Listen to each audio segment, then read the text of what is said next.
Multiple लड़कियों ने मुझे ये बात बताई है कि कैसे वो एक रिलेशनशिप में रहते रहते उस इंसान को अगर छोड़ना भी चाहती है ना तो वो नहीं छोड़ती है, पहले वो एक बैकअप क्रिएट करती हैं और स्टेप बाय स्टेप मुझे उसने बताया कि भाई कैसे हम लोग ये चीज करते हैं।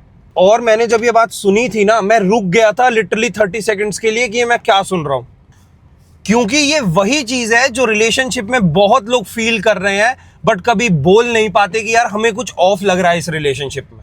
अगर तुम इस बात को बोल देते हो खुल के तो तुम कंट्रोलिंग बोल दिए जाते हो, इनसिक्योर बोल दिया गया कि भाई तुम तो इनसिक्योर हो, लड़कियां तो ऐसी ही होती हैं, पेट्रियार्की एंड ऑल। बट आज भाई तुम्हें सारी बात बताता हूं, step by step process, psychology क्या होती है, एग्जाम्पल, रियल एग्जाम्पल्स के साथ, क्योंकि समझना जरूरी है, ब्लेम करना नहीं। तुम अपने आप को कैसे बचा सकते हो इस चीज का ध्यान रखना जरूरी है। ओके, सो स्टार्ट करते हैं पार्ट 1। भाई चीटिंग जो होती है ना वो सिर्फ ये नहीं होती है कि तुम किसी के साथ फिजिकल हो गए हो या चुपचाप उसके साथ इंटीमेट मोमेंट शेयर करके आए हो। ये एक्चुअल में अब आउटडेटेड हो चुका है। एक्चुअल पिक्चर जो अब चल रही है ना वो बहुत ज्यादा अलग है। वो इससे काफी ज्यादा सटल होता है, बहुत शांति से किया जाता है, चुपचाप, लेकिन उतना ही डेंजरस भी है। जो लड़कियां इमोशनली मैनिपुलेटिव होती है ना वो ये चीजें एक साथ कभी नहीं करती, वो तुम्हारे रहते रहते एक बैकअप क्रिएट करती हैं। और ये बैकअप शुरू होता कैसे है? एक सिंपल वर्ड से कि ये तो मेरा बस दोस्त है या ये तो मेरा बेस्ट फ्रेंड है।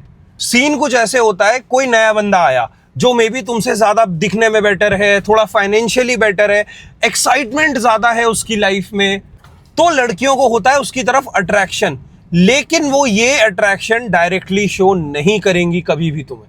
क्यों? क्योंकि वो तुम्हारे साथ रिलेशनशिप में है, टेक्निकली कमिटेड है। तो वो क्या करती है, अब सुनो।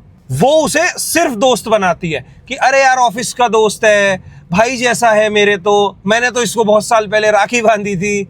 और तुम इस बात को मान लेते हो। रीजन? क्योंकि तुम दिल के अच्छे हो, तुम ट्रस्ट करते हो उस रिलेशनशिप पे जो उसका उस बंदे के साथ होता है, और यहां से होता है गेम शुरू। और ये सिर्फ थ्योरी नहीं है, रियल लाइफ पैटर्न है जो लड़कियां बार बार यूज करती हैं। अब इसको थोड़ा साइंटिफिक एंगल से समझो। इस चीज को एक प्रॉपर टर्म बोला जाता है, दैट इज ऑर्बिटर। ऑर्बिटर वो होता है जो प्लैनेट्स होते हैं उसके अराउंड चक्कर लगाता है, आसपास घूमता है, लेकिन कभी भी लैंड नहीं करता और कहीं जाता भी नहीं है। एग्जैक्टली ये वही बंदा होता है जो तुम्हारे पीछे से तुम्हारी गर्लफ्रेंड के साथ टाइम स्पेंड कर रहा है, उसे अटेंशन दे रहा है, और इस वजह से तुम्हारी बंदी को एक्साइटमेंट बढ़ रही है, हमेशा अवेलेबल होता है।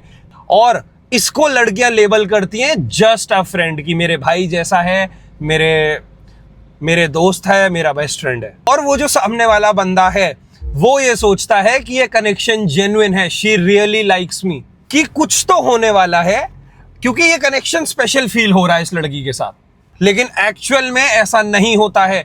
वो एक बैकअप है जो लड़की बना रही है अपने लिए, एक ऑप्शन बी है, प्लान बी है, जो लड़की ने अपने बैग में रखा हुआ है जस्ट इन केस कि कुछ अगर तुम्हारे साथ गड़बड़ होता है तो। भाई साइकोलॉजी में इसे इमोशनल इंश्योरेंस कहते हैं। मतलब अगर ये रिलेशनशिप नहीं चला या दूसरा बंदा जिसको मैं बैकअप बना रही हूं वो इस बंदे से ज्यादा अच्छा है, तो मैं अपने करंट बॉयफ्रेंड को छोड़ के इस बैकअप के पास जाऊंगी। स्टडीज ने ये क्लियरली शो किया है कि 70% ऑफ द अफेयर्स जो फीमेल्स के साइड से हो रहे हैं वो पहले इमोशनली शुरू होते हैं, फिजिकल चीटिंग से नहीं शुरू होते। और ये चीज सबसे ज्यादा नोटिस करी गई है कि ये फ्रेंडशिप के फॉर्म में ही शुरू होते हैं। लेट नाइट बातें करना, चैट्स डिलीट मार देना, या फिर ये तुमसे बोलना कि वो मुझे समझता है तुमसे ज्यादा इसीलिए मैं उसके पास जाती हूँ। ये एक्चुअली चीटिंग का ट्रेलर होता है, फिल्म इसके बाद शुरू होती है।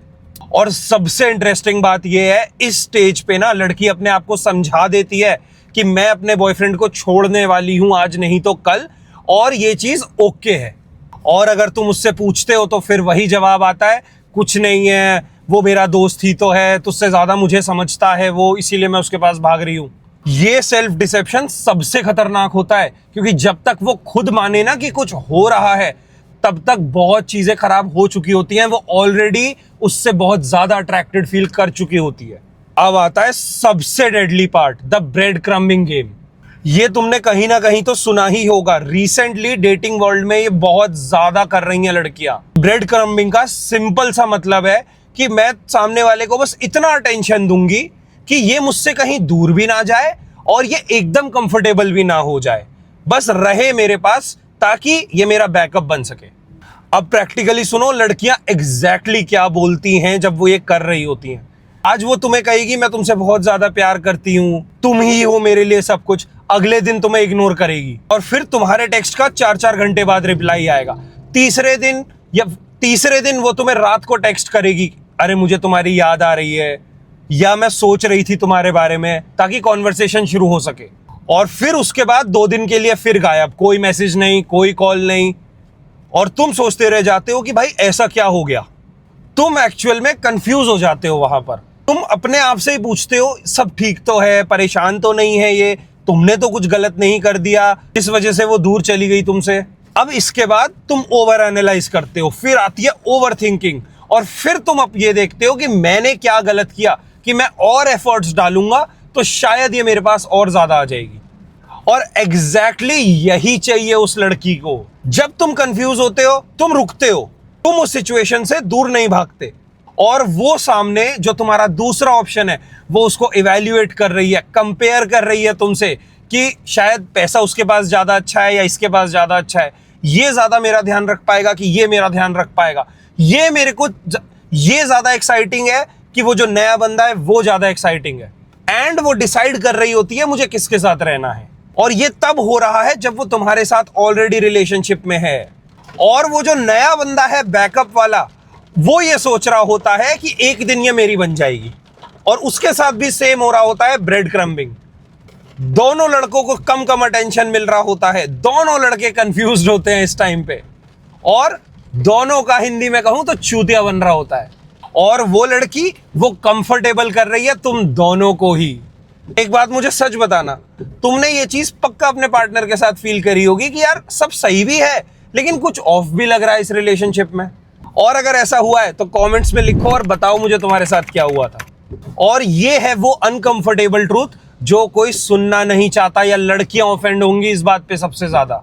अब मैं तुमसे एक क्वेश्चन पूछता हूं सीधा मुंह पे, तुमने कभी ये बोलते हुए सुना है मेरी गर्लफ्रेंड का तो बेस्ट फ्रेंड है, कोई दिक्कत नहीं है, तू इनसिक्योर हो रहा है, उसे स्पेस दो, ट्रस्ट करो वो जो भी कर रही है, कितने भी लड़के दोस्त हैं उसके, कितनों के भी साथ वो कुछ भी कर रही है, कंट्रोलिंग मत बनो, उसकी लाइफ है, जीने दो उसे।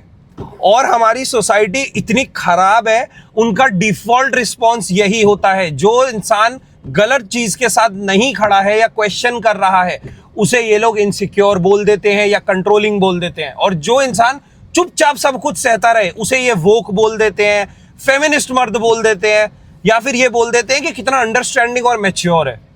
लेकिन एक सेकंड रुको, नैरेटिव जो मैंने बनाया है इसको साइड पे रखो। क्या हर एक मेल फ्रेंड जेन्युइन फ्रेंड होता है? सिर्फ एक फ्रेंड, उससे ज्यादा कुछ नहीं। रिसर्चेस ने ये बात बार बार प्रूव करी है कि चीटिंग में सबसे पहले इमोशनल चीटिंग शुरू होती है, फिजिकल चीटिंग बाद में आती है, and specifically in case of females. और इनकी शुरुआत फ्रेंडशिप के फॉर्म से ही होती है। तो जो भी इंसान ये सवाल करता है ना कि यार ये चीज गलत है तू ये मत कर, उसे ये लोग कंट्रोलिंग नाम दे देते हैं, लेकिन वो कंट्रोलिंग नहीं होता, वो सेल्फ अवेयर होता है, उसे अपनी वैल्यू पता होती है, अपने मॉरल्स पता होते हैं, अपने बिलीव्स में भरोसा होता है। और ये बात मैं लड़कियों को बोल रहा हूं, दोनों में बहुत बड़ा फर्क है। कंट्रोलिंग मैन कौन होता है अब सुनो, तू किसी से भी बात मत कर, मैं डिसाइड करूंगा तेरे लिए, ये होता है कंट्रोलिंग इंसान। लेकिन सेल्फ अवेयर इंसान कौन होता है? हम दोनों मिलकर डिसाइड करते हैं कि क्या कंफर्टेबल है इस रिलेशनशिप के लिए या हम दोनों के लिए, या क्या चीज इस रिलेशनशिप में किसी को भी हर्ट ना करे। ये होती है मैच्योरिटी, जो ये लड़कियां सुनना नहीं चाहती। एक जेन्युइन रिलेशनशिप में ना बाउंड्रीज की रिस्पेक्ट करी जाती है, ना ही उन्हें तोड़ा जाता है बार बार ये बोल के कि ये तो सिर्फ मेरा दोस्त है। बाउंड्रीज वीकनेस नहीं है, वो ट्रस्ट की एक लैंग्वेज होती है। और अगर एक लड़का ये सारे कॉन्वर्सेशंस करने में डरता है ना अपने रिलेशनशिप्स में, तो भाई ध्यान से सुन ले, तेरा रिलेशनशिप और तू सेफ नहीं हो, और ये एक बहुत बड़ी प्रॉब्लम है। अब ये सब जानना जरूरी क्यों है तुम्हारे लिए, ये सुनो मुझसे। तो आज की वीडियो से तुमने क्या सीखा? पहली बात, चीटिंग सीधी नहीं होती है कभी भी, वो फ्रेंडशिप के, भाई के, दोस्त के या बेस्ट फ्रेंड के नाम पे आती है, और जब तक तुम्हें यह चीज रियलाइज होती है बहुत लेट हो चुका होता है। ऑर्बिटर सिस्टम रियल है। 99.99 लड़के सिर्फ एक फ्रेंड कभी नहीं है तुम्हारी पार्टनर के। आज नहीं तो कल वो ये सपना जरूर देख रहे हैं या देखेंगे कि इसका ब्रेकअप हो, या मैं इतना अच्छा बन जाऊं कि मैं इसका ब्रेकअप करा दूं या मेरे पास आ जाए। और जब भी यहां पर इमोशनल इंटीमेसी बिल्ड होगी तुम्हारा रिलेशनशिप टूटना तय है। ब्रेड क्रम्बिंग एक जेन्युइन मैनिपुलेशन टैक्टिक होती है। तो अगर किसी रिलेशनशिप में बहुत ज्यादा कंफ्यूजन है, या अगर तुम्हारे रिलेशनशिप में बहुत ज्यादा कंफ्यूजन पैदा हो रही है, तो वो प्यार नहीं है, तुम्हारी पार्टनर तुम्हें कंट्रोल कर रही है। और last but not the least, सबसे इंपॉर्टेंट बात, बाउंड्री सेट करना कंट्रोलिंग नहीं होता है। कभी मत डरना इस बात से अगर कोई लड़की तुम्हें बोले कि भाई तू तो कंट्रोलिंग है। ये चीज, बाउंड्रीज एक इमोशनली स्टेबल रिलेशनशिप की बहुत बड़ी निशानी है। और जो कपल्स ये चीज फॉलो करते हैं कि हाँ इस रिलेशनशिप में कुछ बाउंड्रीज होंगी जो ना आप क्रॉस करोगे ना मैं क्रॉस करूंगा, वो कपल्स एक्चुअली स्ट्रांग होते हैं। तो कभी अपनी बाउंड्रीज दिखाने से या सेट करने से डरना नहीं है। और अगर इस वीडियो ने तुम्हें कुछ सोचने पर मजबूर किया ना, तो मेरा यही काम था। अब सुनो, अगर तुम इस वीडियो से थोड़ा भी रिलेट कर पाए ना, और तुम रिलेशनशिप में हो, तो मेरे कहने से अपने पार्टनर के साथ बैठो और एक ऑनेस्ट कॉन्वर्सेशन करो।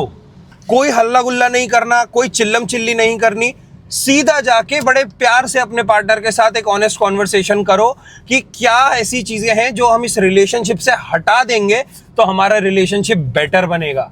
और अगर तुम सिंगल हो तो एक बात को याद रखना, कोई जल्दी नहीं है। एक बेकार पार्टनर से तो ये अच्छा है कि तुम सिंगल रहो और वेट करो एक अच्छे पार्टनर के लिए। लाइक करके जाना इस वीडियो को अगर तुम इस बात से रिलेट कर पाए, और कमेंट्स में मुझे अपनी स्टोरी जरूर बताओ कि भाई तुम्हारे साथ क्या हुआ था। जेन्युइन कॉन्वर्सेशन करते हैं, जजमेंट फ्री जोन है। और अगर मुझे लगेगा तुम्हारी कोई प्रॉब्लम है जहां मैं तुम्हें कुछ सजेशन दे सकता हूं, तो मैं रिप्लाई जरूर करूंगा। और सब्सक्राइब करके जाओ, क्योंकि ऐसी और कॉन्वर्सेशंस मैं तुम्हारे लिए लाता रहूंगा बिना शुगर कोट करे। मिलते हैं अगली वीडियो में। पीस। वाओ।